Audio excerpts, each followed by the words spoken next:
galerinha, agora você acompanha o programa Ligados no Enem pelo nosso site. As disciplinas de hoje são artes e física. A gente já volta para falar com você sobre os macetes, né, para resolver as questões de artes. Aqui comigo, o professor de Januário, professor de artes. Já tiramos bastante dúvidas na TV, mas agora é exclusivo. Conteúdo da web. Professor, você trouxe umas questões de artes, não é isso? Questões de artes de edições anteriores do Enem. Todas as questões aqui são do Enem, tá bom? Então, já para ficar ligadinho na estrutura dessa prova. Vamos dar uma olhada? Vamos lá. A primeira questão vem com a obra chilena falando nossa cultura não cabe nos seus museus. Então, cultura popular, eu falei lá na TV, os 5 pontos de cultura popular para a gente poder assistir, para a gente poder estudar. E aqui vem falando a obra produzida no Chile na década de 70, arte contemporânea, tá? A imagem expressa um conflito entre a cultura e a sua presença dentro dos museus. E ele quer saber sobre esse assunto. A letra A fala valorização do mercado das obras de arte. Não pode ser porque seria uma coisa boa, inclusive, para a própria produção. Né? Definição dos critérios de criação do acervo. Perfeito, porque a gente não sabe qual é a relação da cultura popular. Quem é que dita o que é popular ou não? Quem é que pode falar da sua cultura ou não? Não cabe às pessoas do museu observar isso. É por isso, essa obra chilena, Nossa Cultura Não Cabe nos Seus Museus, está voltada aí como protesto para a arte contemporânea que vem problematizar, certo? Muito bem, mais dicas, né? Mais orientações. Tem mais questão? Temos sim, bora lá. Essa obra aqui foi do ano passado, Pablo Picasso, que é conhecido como o principal artista do cubismo, mas aparece aqui, lembra da dica que eu dei na TV? Observar a obra, o título e o ano. A obra aqui é de 1954, se eu não me engano, já passou o cubismo. A gente está em arte contemporânea, ele agora está utilizando os ready-mades do dadaísmo. Isso confundiu a cabeça de muita gente, tá? E aí vem falando, se é reciclagem da matéria-prima, não sei. Acho que não, porque o dadaísmo não pensava nisso. Complexidade na combinação de formas abstratas. Não tem forma abstrata, é figurativa. A gente vê que é um touro. Ele pegou o guidão da bicicleta, pegou o selim da bicicleta e colocou uma obra só, né? Perenicidade dos elementos que constituem a escultura, não sei, fica aí de olho. Talvez. Mudança da funcionalidade pela integração dos objetos, não sei se mudou a funcionalidade. Fica lá. Fragmentação da imagem, todo mundo colocou isso porque é uma característica do cubismo, mas não é. Qual é a resposta correta? Vamos lá? Pode passar? D. Mudança da funcionalidade, porque o que era guidão e selim de bicicleta virou o quê? Uma escultura. Mudou a funcionalidade sem perder a identidade do próprio objeto. Vamos para a última? Vamos para mais uma questão. A Lígia Clark, tá? Arte contemporânea, esculturas bichos. Não porque aparece um animal. Pensa que a obra pode ser figurativa, quando representa algo que já existe, ou abstrata, quando tem um sentido aí de elevar a subjetividade do espectador. Aqui nessa obra, Lígia Clark muda 2 conceitos. Ela muda o conceito de escultura, porque ela faz uma escultura dinâmica, onde as pessoas podem movimentar, são pedaços de metal articulados, e ela muda também o conceito de museu. Então, foi uma pessoa super importante. Por que muda o conceito de museu? Porque a gente está acostumado a chegar no museu, apenas observar as obras e ir embora. Agora não. O espectador ele mexe, movimenta e, com isso, reconfigura o museu. Pergunta assim, a série produzida por Lígia Clark, com o nome Bichos, evidencia uma possibilidade de expressão na arte contemporânea a qual solicita a interação do público com a obra? Perfeito. Pode colocar aí, por gentileza. Já não perca tempo. Interação é articulado. É um objeto que dá para ser manipulado. Então, letra A. Não percam tempo querendo brigar com as alternativas. Essa foi a minha contribuição. Muito obrigado mais uma vez. Obrigada a gente, professor, pelas dicas, pelas questões super pertinentes. Professor, muito obrigada, tá? E olha, tenho que mais agradecer pela aula. Você também que está acompanhando pela web. Espero que você tenha aprendido sim, tá certo? E olha, tem mais aula, tem mais oportunidade de você aprender um pouquinho mais, tá? A gente continua agora, só que com as questões de física. Então, roda a vinheta. Muito bem, damos seguimento ao Ligados no Enem aqui na web. O professor Leonard já está aqui e nós vamos continuar com nossa aula de movimento uniforme. Não é isso, professor? Exatamente. Vamos começar? Vamos à continuidade. Bem, pessoal, agora nós vamos continuar a parte da TV, né? Nós paramos falando sobre movimento retilíneo uniforme. Aqui vocês veem na apresentação, né? Um veículo andando. E vocês podem observar que no tempo t igual a zero, né, vocês veem aí 0s, isso representa um tempo, ele tem uma velocidade de 30 metros por segundo. Passa um segundo, ele tem uma velocidade de 20. Passa outro segundo, ele tem uma velocidade de 10. Passa outro segundo, ele tem uma velocidade de 0. Isso quer dizer que ele está reduzindo essa velocidade. Nós já tínhamos falado da primeira parte dessas equações, já tínhamos definido a aceleração média, e agora é interessante que nós possamos fazer um exemplozinho, tá bom? Vamos à questão. Ela é do Enem 2017, diz o seguinte: uma empresa de transporte precisa efetuar a entrega de uma encomenda o mais breve possível. Para tanto, a equipe de logística analisa o trajeto desde a empresa até o local da entrega. Ela verifica o trajeto, apresenta dois trechos de distâncias diferentes, velocidades máximas permitidas diferentes. No primeiro trecho, a velocidade máxima permitida é de 80 km por hora e a distância a ser percorrida é de 80 km.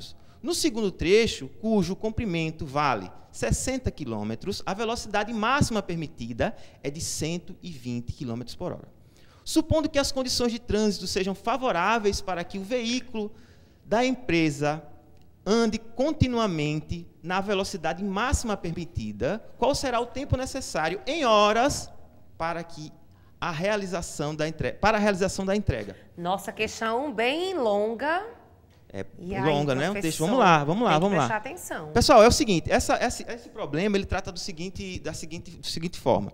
Ele é uma empresa que precisa fazer uma entrega, e essa entrega, o percurso, ele é dividido em duas partes. Na primeira parte, você tem uma distância de 80 km, o qual a velocidade do veículo para fazer a entrega é de 80 km por hora.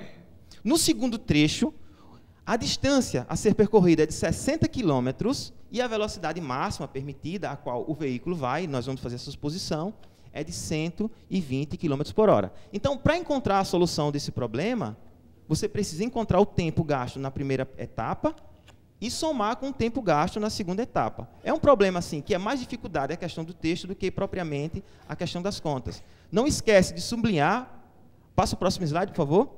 Não esquece de sublinhar a questão, os valores, né, que são informados no problema. Nunca esqueça disso, tá bom? Então, vamos lá, vamos dar continuidade. Vamos para o próximo.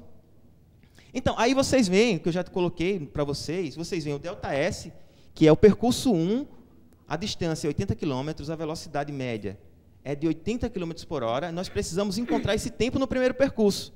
No percurso 2, a distância é de 60 km e a velocidade média é de 120 km por hora. Precisamos encontrar esse tempo 2. Então, vocês veem aí do lado a fórmula de velocidade média, que é Vm igual a ΔS sobre ΔT. Vamos para os próximos.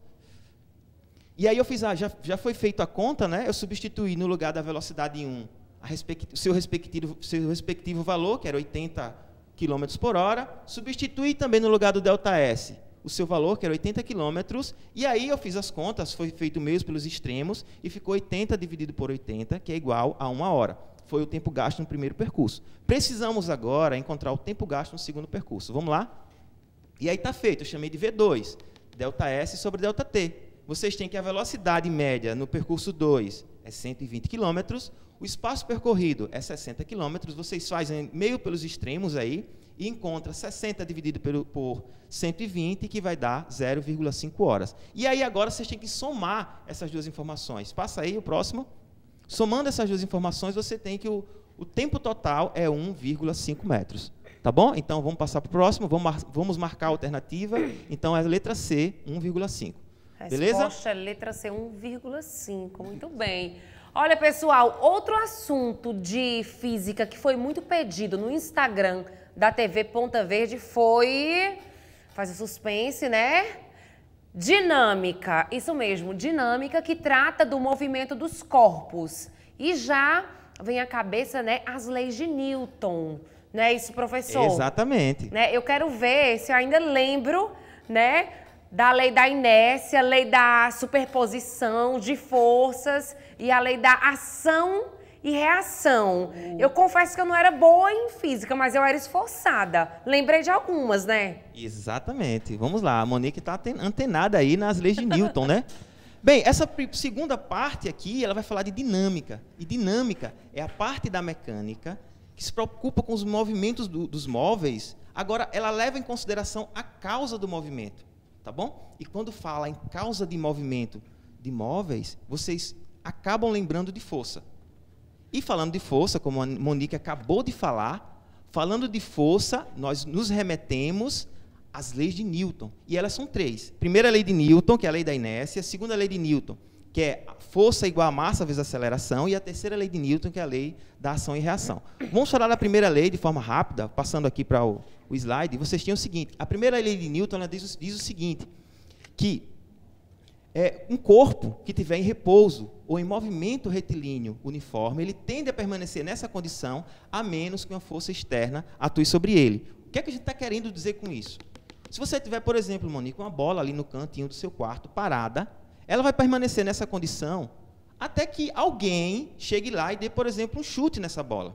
Então, ela permanece na condição de repouso, a menos que uma força externa atue sobre ela. Falando dessa primeira lei de Newton, que é a lei da ação e reação, isso nos remete à importância de usar o cinto de segurança. Que se você tiver em um carro, por exemplo, o carro em movimento, e ele tiver um freio brusco, ou um suposto acidente, e você tiver sem o cinto de segurança, por inércia, você vai ser lançado para frente.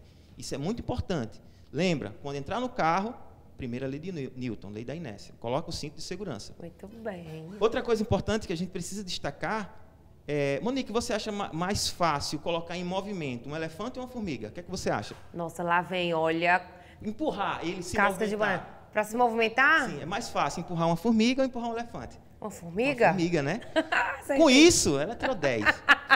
Com isso, a gente já entende que para colocar um elefante em movimento é mais difícil do que colocar uma formiga. Ou seja, o elefante tem mais inércia. Dessa forma, a gente entende que massa é uma medida quantitativa de inércia. A massa está medindo a inércia de determinado corpo. Eu coloquei até uma figura aqui do lado, né, três crianças brincando, uma delas puxando uma pedra leve, menos inércia, e a outra puxando uma pedra bem mais pesada, mais inércia. Então, isso, repito, acaba definindo massa para a gente, que é uma medida quantitativa de inércia. Tá bom? Essa é a primeira lei de Newton. Vamos para as próximas apresentações. Eu tenho a segunda lei de Newton agora, que diz o seguinte, que força resultante é igual a massa vezes aceleração. Essa ideia matemática está escrita aqui nessa equação. Eu tenho FR, que é igual a M, né, que é a massa, e A, que é a aceleração. Lá na web, nós já discutimos o que era a aceleração. Agora, na primeira lei de Newton, nós discutimos o que era massa, que era uma medida quantitativa de inércia. E a aceleração é a variação da velocidade em relação ao tempo. Falta definir o que é força. Força é a grandeza física que muda o estado de movimento de um corpo. Ou seja, a força ela é responsável para tirar a inércia de determinado corpo. Tá bom? Então, fica com isso na cabeça. Passa o próximo slide aí. Nesse slide, eu digo para vocês que o F resultante, FR é a força resultante, o M é a massa do corpo, o A é a aceleração. A unidade de força no Sistema Internacional de Unidades é Newton, em homenagem a Isaac Newton. Tá bom? Vamos para o próximo. Aqui a gente tem um exemplo rápido, e esse exemplo diz o seguinte. Vamos lá? Vamos lá. O exemplo diz o seguinte, durante intervalo. Vamos lá. Esse exemplo diz o seguinte, durante um intervalo de tempo de 4 segundos, atua uma força constante sobre um corpo de massa de 8 kg, que está inicialmente em movimento retilíneo com velocidade escalar de 9 metros por segundo. Sabe-se que no fim do intervalo de tempo, a velocidade do corpo tem módulo igual a 6 metros por segundo na direção do sentido do movimento, na direção do sentido do movimento original. A força que atua sobre ele tem intensidade de, aí letra A, 3 newtons, letra B, 6 newtons, letra C, 12 newtons e letra D, 20 4 newtons. Então, pessoal, o que é importante aqui vocês observarem, faz a mesma coisa de sempre, marca lá as alternativas não, desculpe, marca lá as informações do problema, passa aí o próximo slide que está marcado, vocês veem aí tudo marcadinho, bonitinho, anota no cantinho da folha, anota esse 4 segundos, como foi feito aqui, ó, vocês têm a massa que é igual a 8 quilogramas, você tem a velocidade zero, que é a velocidade inicial, que é 9 metros por segundo, vocês têm a velocidade final, que é 6 metros por segundo, e o tempo que foi aparecido lá também lá no texto. Tá bom? Esse problema é para calcular força, né? E força é igual a massa vezes aceleração. Só que não foi informado qual era a aceleração desse problema. Foi dado velocidade e foi dado tempo e massa. Então, a gente encontra primeiro a velocidade para substituir lá na equação da segunda lei de Newton. Vocês usam a equação do Voigt. Vocês estão vendo aí, né? Que tem V igual a V0 mais AT, substitui o V, substitui o V0, a aceleração e o tempo. Isolando o A, com uma continha algébrica aí, matemática, vocês encontram que o A é igual a menos 3 dividido por 5, que é igual a menos 0,75. Essa informação você substitui lá na segunda lei de Newton, que diz que força é igual a massa vezes aceleração, e encontra um valor de menos 6 newtons. Passa o próximo slide, que é a letra B. Tá bom? Então, foi concluído esse exemplo e vamos para os próximos. Agora, nós precisamos discutir, Monique, a terceira lei de Newton, que é a lei da ação e reação, ou o princípio da ação e reação. Essa lei ela é muito usual. O pessoal usa muito como exemplo, por exemplo, diz o seguinte, você empurra a parede e a parede lhe empurra de volta. Aí fica um negócio meio contraintuitivo. Você faz uma flexão, como está aqui na figura, na primeira figurinha ali, ela diz o seguinte, que você empurra o chão e o chão lhe empurra para cima. É um pouco contraintuitivo. Para entender melhor essa questão aí da terceira lei de Newton, eu coloquei essa figura aqui, onde você está numa cadeira dessas de rodinha, como vocês veem na figura, e você empurra o birô, e o birô acaba lhe empurrando de volta. E aí sim você sente que quando você empurra o birô, ele lhe empurra de volta. Aí você consegue, de fato, sentir a terceira lei de Newton. Vamos para o próximo? Bem, esse exemplo é do Enem de 2014, tá bom? E ele diz o seguinte, vamos ler. O pêndulo de Newton pode ser constituído por 5 pêndulos idênticos suspensos em um mesmo suporte. Em um dado instante, a esfera de 3 pêndulos são deslocadas para a esquerda e liberada, deslocando-se para a direita e colidindo elasticamente com as outras 2 esferas, que inicialmente estavam paradas. O movimento, aí tem aqui a figura, que vocês estão vendo, essa primeira figura aqui, ó, vocês podem ver, tá bom? Essa descrição, vou explicar para vocês daqui a pouco, um pouquinho sobre ela, ele diz o seguinte ainda no problema. O movimento dos pêndulos, após a primeira colisão, está representada em, aí tem letra A, letra B, letra C, letra D e letra E. Observem comigo o seguinte, aqui são deslocados 3 pêndulos, se vocês puderem ver aí, ó, são deslocados 3 pêndulos e eles são soltos. Pô, colide aqui e ele pergunta, imediatamente após a colisão, qual das figuras é representada, né, após essa colisão. Letra A, letra B, letra C, D ou E. Eu já vou adiantar a resposta para vocês, e aí a gente discute durante, né, a discussão, quando eu estiver explicando, a resposta vai ser a letra C. Vamos ver o porquê. Eu preciso mostrar para vocês, isso aqui é uma aplicação direta da terceira lei de Newton. Já ia errando, tá vendo? Calma, Monique. Já ia errando, Pense professor. um pouquinho. Pense um pouquinho, você vai entender o porquê agora. Tá bem. Vamos lá. Eu trouxe um exemplo aqui para vocês. Isso aqui é uma aplicação direta da terceira lei de Newton, mas vou acabar puxando a sardinha para outro conteúdo para a gente discutir de forma bem rápida. Por exemplo, Monique provavelmente vai errar agora. Olha, provavelmente. Vamos ver. Monique, tem um celular aqui na minha mão. Tá. Um celularzinho.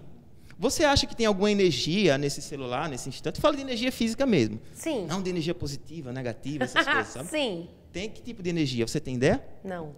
Pessoal, ela acertou, mas não soube justificar, né? Então, o que acontece aqui é o seguinte, eu tenho energia sim aqui. Essa energia que está aqui é uma energia chamada de energia potencial gravitacional. Monique acertou.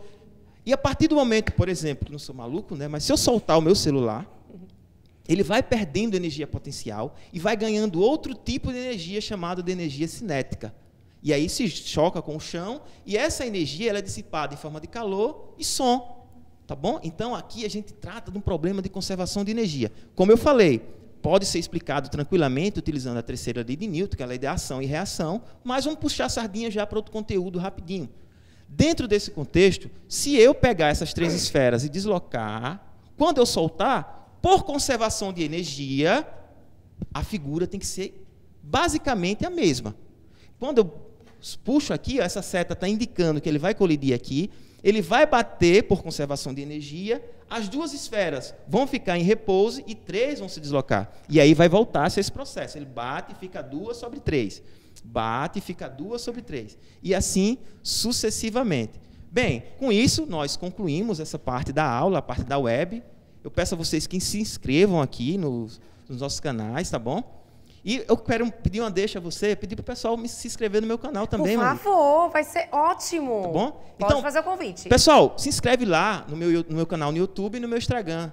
Física em toda parte. Vai lá, busca, dá um oi, tá bom? Estamos juntos. É isso aí, Monique. Obrigado. Muito bem, parabéns pelo canal. Obrigado. Hein? Assim fica mais fácil, né? Com essas Claro, aulas claro, assim, claro. bem interativas.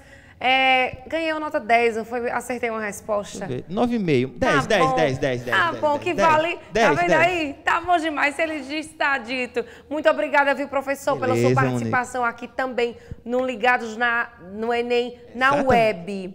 Gente, até uma próxima, certo? O nosso programa na web vai ficando por aqui. Ficou com alguma dúvida? Manda pra gente nas nossas redes sociais. Você pode mandar vídeo, áudio, pode escrever, fica à vontade. O importante é não ficar com nenhuma dúvida. Um beijo grande e até o próximo programa.